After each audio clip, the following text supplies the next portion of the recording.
BNP জামাতে ইসলামী জুলাই হইছেন বইলে এখন ক্যাডারের মতো কথা বলেন, মানুষকে পাত্তা দেন না। এই জুলাই হারাইয়ে গেলে আমরা মাইক যাবো, এইটা নিয়ে ভয় নাই, কারণ আমরা কোনো চাঁদাবাজির জন্য রাস্তায় নামি নাই, নামছিলাম ইনসাফ কায়েমের জন্য। আল্লাহর কসম ওয়াদা করে বলছি, শহীদ জিয়ার বিএনপিকে দিল্লির দাস হতে দিব না।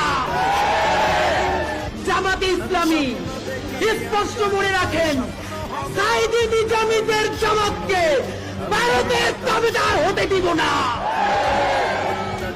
এনসিপির ভাইয়েরা মনে রাখো, শত শত জুলাইয়ের রক্তের মধ্য দিয়ে নেতা হয়েছে তোমরা।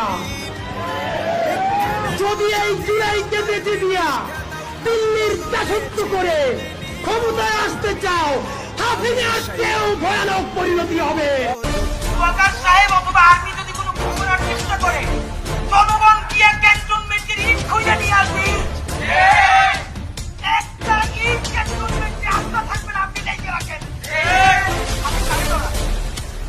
আপনি ভোট নেন, মিনিমাম 100 রিক্সাওয়ালার সাথে কথা বলেছি গতকাল পর্যন্ত।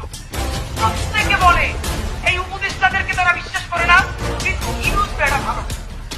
এর মানে সারা বাংলাদেশের জুলাই যোদ্ধারা, জুলাইয়ের পক্ষের শক্তিরা আপনার মুখটা দেখা এখন পর্যন্ত এই সরকারের একটা হাত বুঝে রাখে। কিন্তু এই উপদেষ্টাদের কেউ কেউ ইতিমধ্যে রাজনৈতিক দল যারা সামনে ক্ষমতায় আসবে তাদের সাথে নেগোসিয়েশন করে কেউ সামনে আইনমন্ত্রী হবে, কেউ অন্যান্য মন্ত্রী হবে, কি কি হবে এইটা পাকাপোক্ত করে এখন তাদের জবানে আমাদের ঘোষণাপত্র লিখে দেয়। এই যে তারেক রহমান সাহেবকে আমরা বলেছিলাম, আপনারা আপনার দলের মানুষজন তারুণ্যের অহংকার বলে কেন? আপনি কি এখন তরুণ আছেন? আপনার বয়স তো 50 তারাইছে, সবাই বন্ধ করেন। সবার নামে পোস্টার হবে কেন?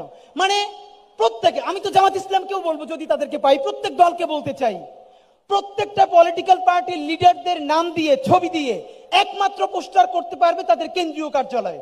এছাড়া এই যে ছাত্রী যতগুলো আছে, গুন্ডা, বদমাশ, ইয়াবা ব্যবসায়ী, মাদক ব্যবসায়ী, সমস্ত অকাজরে জায়েজ করে ফেলে তাদের নাম দিয়ে সব চলবে না।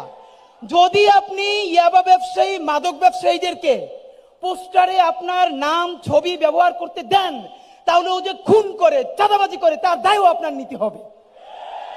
আর যদি দায় নিতে না চান, তাহলে বলে দিতে হবে আমার কেন্দ্রীয় কার্যালয় ছাড়া কোন পোস্টারে, কোন ফেস্টুনে যদি আমার নাম ব্যবহার করে, ওরে বাইন্ধে রাখবেন, আমরা ওদেরকে থানায় দিয়ে দিব।